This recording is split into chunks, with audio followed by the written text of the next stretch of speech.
He doesn't look it, but Hamdi is a troubled little boy. At the age of 10, he's been through 3 wars. His mind is gripped by what he's seen and heard in attacks by the Israeli military. It's not easy to know how that's affected him.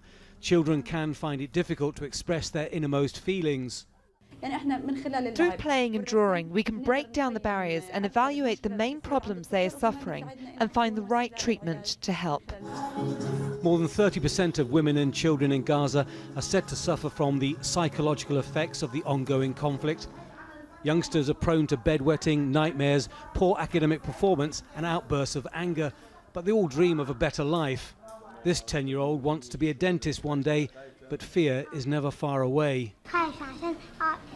I'm afraid of being arrested if we leave the house or if we are going to be killed. I'm afraid of blood and our house being attacked. I don't want war again.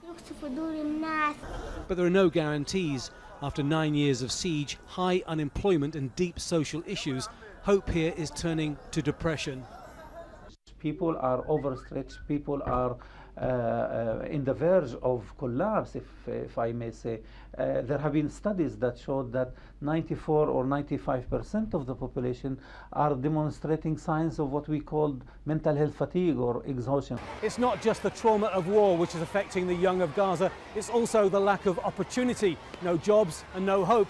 And there are fears that this is driving some to join extremist groups. Universities are potential fertile recruiting grounds. Palestinians are highly educated, but 65% of graduates can't find work, and hopes and aspirations give way to anger.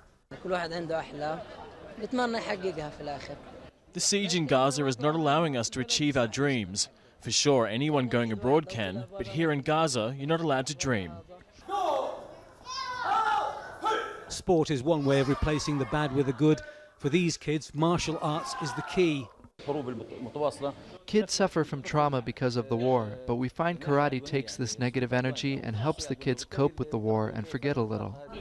It might be harder for Hamdi to forget. Physical injuries can heal over time, but mental scars can last a lifetime. Tony Bertley, Al Jazeera, Gaza.